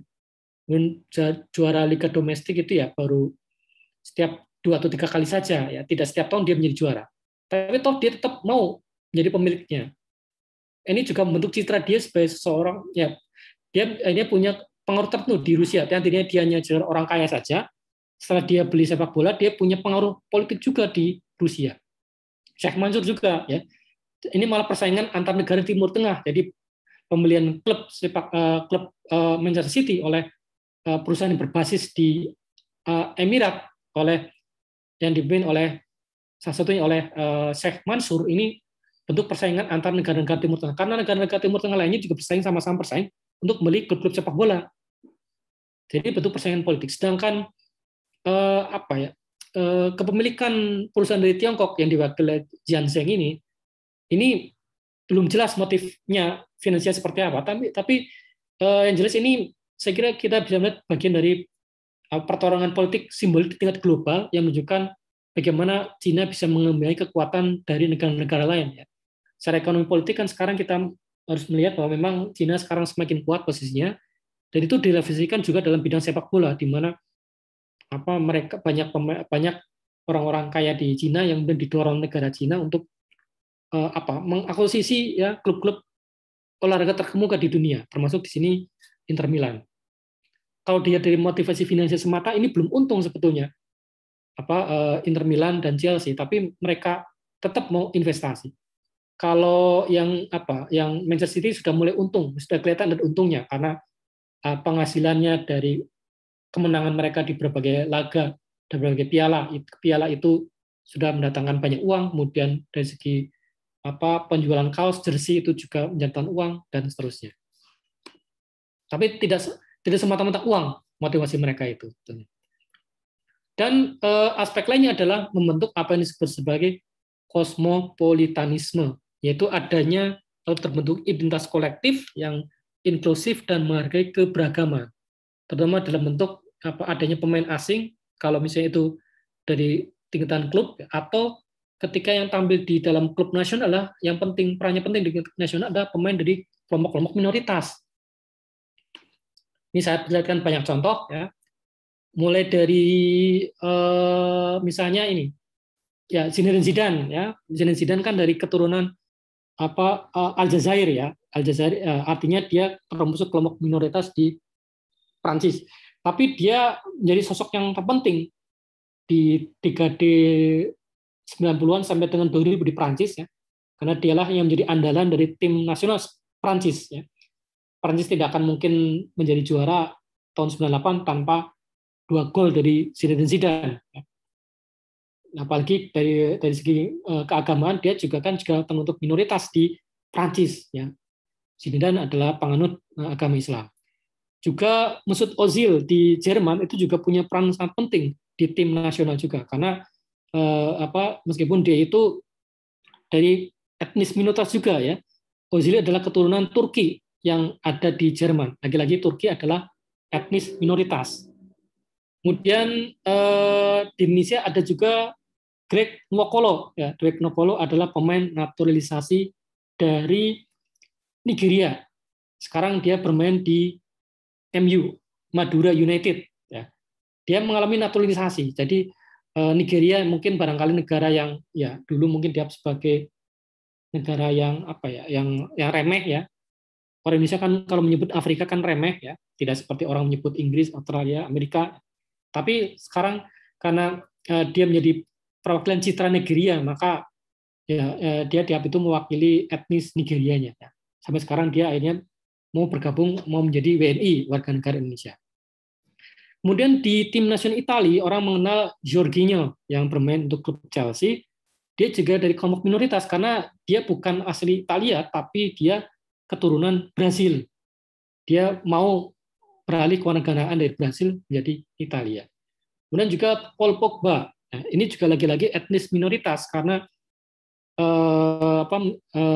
meskipun dia dari keturunan Senegal kalau nggak salah dan beragama Islam, tapi dia juga tetap dia sebagai sosok penting dalam tim nasional Prancis. Dan dia juga beragama Islamnya juga convert, ya, artinya mualaf. Nah, sosok yang paling banyak dibincangkan adalah sosok Mohamed Salah. Ini Mohamed Salah itu menghadirkan sesuatu yang sama sekali baru di Liga Premier Inggris karena dia adalah pemain Liverpool pertama yang beragama Islam. Nah, kehadiran Mohamed Salah itu membantu mengurangi citra negatif tentang Muslim di Inggris. Karena setiap kali ada peristiwa terorisme itu kan citra negatif tentang Muslim terbentuk di Inggris. Adanya Muhammad Salah dengan perilaku yang serba positif itu merubah sedikit demi sedikit ya, merubah pandangan orang Inggris tentang orang Muslim. Ya. Muhammad Salah adalah pemain yang tidak pernah aneh-aneh, selalu tampak religius, sehingga kemudian bahkan muncul lagu khusus ya, yang untuk Muhammad Salah, yang kira-kira liriknya itu kalau diartikan begini, kalau saya lihat dia sedang duduk di masjid, saya ikut datang ke masjid. Kalau dia ikut sujud, saya ikut sujud. Itu lagu yang diciptakan oleh orang Inggris sendiri tentang Muhammad Salah, tentang orang Liverpool ya. Artinya di setengah situasi semacam ini, tengah situasi global yang mana terorisme sering dianggap itu identik dengan Islam, maka peran Salah sebagai pemain Muslim yang citranya sangat baik itu penting untuk pengakuan etnis minoritas di negara-negara Eropa. Kemudian ini kalau di sepak bola, kalau di cabang lain itu juga banyak. Ya. Di sebelah kiri atas ini dua sosok pemain basket Muslim. Nomor 33 adalah Karim Abdul Jabbar, nomor 34 adalah Hakim Olajuwon. Yang keduanya juga mewakili kelompok pemain sepak bola, pemain bola basket Muslim profesional yang tampil dengan baik dan menjadi contoh yang baik pula bagi masyarakat Amerika. Kemudian di bawahnya ada Michael Cheng. Ini bukan pemain Cina ya. Michael Cheng itu adalah pemain Amerika ya. Dia pemain tenis Amerika yang berhasil mempersembahkan gelar Wimbledon sekitar tahun 90-an ya. Dan dia juga mengangkat nama baik etnis Cina, karena dulu itu Cina etnisnya dianggap sebagai ya cuman taunya komputer itu ya, teknologi, tapi ternyata di bidang olahraga ternyata mereka bisa maju. Contoh berikutnya adalah Yao Ming, lagi-lagi di bidang bola basket. Nah, Yao Ming adalah pemain asing dari Cina pertama yang didatangkan oleh liga bola basket utama di Amerika, yaitu NBA. Ya, dia bermain untuk Houston Rockets. Dia itu membuat citra positif juga tentang Republik Rakyat Cina. Yang jelas dari kalangan kulit hitam dan beragama Islam di Amerika juga ada sosok Muhammad Ali yang tidak bisa dilepaskan ya. Meskipun ketika jadi petinju dianggap sebagai petinju yang sok gaya, tapi dia dengan sosok yang dermawan gitu. Selama dia pensiun, kemudian dia banyak menghabiskan hidupnya untuk mempromosikan hal-hal yang positif tentang kesetiakawanan, tentang kejujuran, tentang perlunya kebaikan antara sesama manusia dan seterusnya. Dan ada juga di Indonesia juga ada sosok Shaquille O'Neal yang terkenal dari klub LA Lakers. Dia juga seorang Muslim, ya, Shaq O'Neal ini. Kemudian ada juga sosok yang ini paling terkini adalah Habib Nurmagomedov, ya, pemain tarung bebas atau UFC yang juga dia sebagai sosok petarung sejati yang tidak mau menyerah kalau misalnya ada yang melecehkan agamanya. Jadi keberagaman itu terbentuk secara global ya lewat pemain olahraga itu. Kemudian ada penghargaan juga terhadap budaya lokal untuk kemajuan budaya. Nah, contohnya ini lagi-lagi Muhammad Salah yang menunjukkan bahwa perayaan Natal itu bukan bagian dari peristiwa keagamaan. Meskipun Salah ini Salah istrinya dan anaknya itu semuanya beragama Islam, tapi mereka juga merayakan Natal ketika mereka itu tinggal di Inggris, di Liverpool. Karena menurut pandangan mereka, Natal itu bukan peristiwa agama, tapi peristiwa budaya. Nah, ini bisa sekaligus mengklarifikasi pandangan beberapa orang yang mengatakan bahwa ini adalah peristiwa agama, sehingga misalnya seorang Muslim jangan sampai mengucapkan Selamat Hari Natal kepada yang merayakannya. Ya. Tapi Salah bisa membuktikan bahwa ini bukan semata-mata, ini bukan peristiwa agama, ini peristiwa budaya, sehingga dia juga merayakan. Jadi jadi ketika kemarin itu rame-rame masih ada fatwa-fatwa yang mengatakan ini haram, ya. Kemudian muncul counternya itu foto-foto semacam ini, ya. Foto Salah, seorang pemain Muslim yang dikenal religius, soleh, ternyata juga merayakan Natal. Karena memang Natal dirayakan oleh banyak penduduk Inggris, ya. Bahkan Natal juga dirayakan oleh mereka yang ateis sekalipun. Kurang lebih Natal itu ya seperti Lebaran lah kira-kira, perayaan budaya, bukan perayaan agama. Kemudian ini juga bentuk kesadaran global ya, olahraga ini ketika terglobal, karena kemunculan kebersamaan antar bangsa melalui peristiwa-peristiwa keolahragaan seperti ini ya. Ada Olimpiade Paralimpik ini Olimpiade khusus untuk para penyandang cacat, kemudian ada Olimpiadenya sendiri, kemudian ada Piala Dunia, kemudian ada Piala Dunia Rugby sendiri juga, dan seterusnya. Nah, yang terakhir adalah bahwa globalisasi olahraga bisa memunculkan komentar atau tanggapan terhadap isu-isu sosial, di mana pesan-pesan anti rasisme dan kesetaraan gender itu bisa diutarakan. Ini contohnya dalam sepak bola sejak lama digaungkan no to racism. Kemudian ketika terjadi ketika terjadi peristiwa terbunuhnya seorang yang bernama George Floyd oleh polisi Amerika dengan tenggorok yang ditindih, maka kemudian ini solidaritas antar etnis, antar ras itu muncul dengan para pemain sepak bola itu menurunkan gerakan yang bisa dilakukan oleh para pendemo Black Lives Matter di Amerika, yaitu dengan duduk ya, dengan bertekuk lutut ya, karena itu menunjukkan peristiwa di mana seorang polisi sedang menindih leher dari George Floyd ya, yang sekarang sedang disidangkan ini di Amerika. Kemudian pemain Borussia Dortmund dari Inggris Jadon Sancho juga menuliskan di kaosnya Justice for George Floyd. Ini pesan-pesan politik sebetulnya yang dikembangkan, yang diterima oleh para penikmat olahraga. Nah, ini termasuk tadi yang saya tahukan upaya untuk mendorong kesetaraan gender. Di kiri atas ini satu gambar menunjukkan bagaimana sekarang para perempuan di Arab Saudi boleh menonton sepak bola di stadion. Tadinya selama puluhan tahun itu mereka tidak boleh nonton, sekarang mereka mulai tahun 2018 sudah boleh nonton di stadion. Kemudian untuk pertama kali sejak tahun 2015 juga ada kompetisi sepak bola perempuan di Arab Saudi. Ini juga luar biasa, perkembangan yang luar biasa. Kita bisa bayangkan negara yang katanya menganut paham Wahabi yang sangat keras itu ternyata boleh ada klub sepak bola perempuan, bahkan ada kompetisinya. Dan mereka ketika meninggalkan jilbab juga tidak ketat amat ya. Kita lihat mereka sebagian rambutnya terlihat. Kemudian di bawah ini sama dengan sini, yaitu ini kalau ini di Iran, ini juga untuk pertama kalinya perempuan di Iran boleh menonton sepak bola di stadionnya. Jadi contoh bagaimana olahraga secara global juga bisa mendorong adanya sikap-sikap sosial politik, yaitu yang berwujud anti terhadap rasisme dan perlunya kesetaraan gender. Saya kira itu yang dapat saya sampaikan pada pertemuan ini. Sorry, kelihatannya tidak terlihat ya tadi. Maaf, saya tidak ngomongnya tadi. Tapi saya kira bisa diikuti ya kalau melihat, kalau kalian membuka Eldiro, tentunya melihat bahan pemaparan tadi.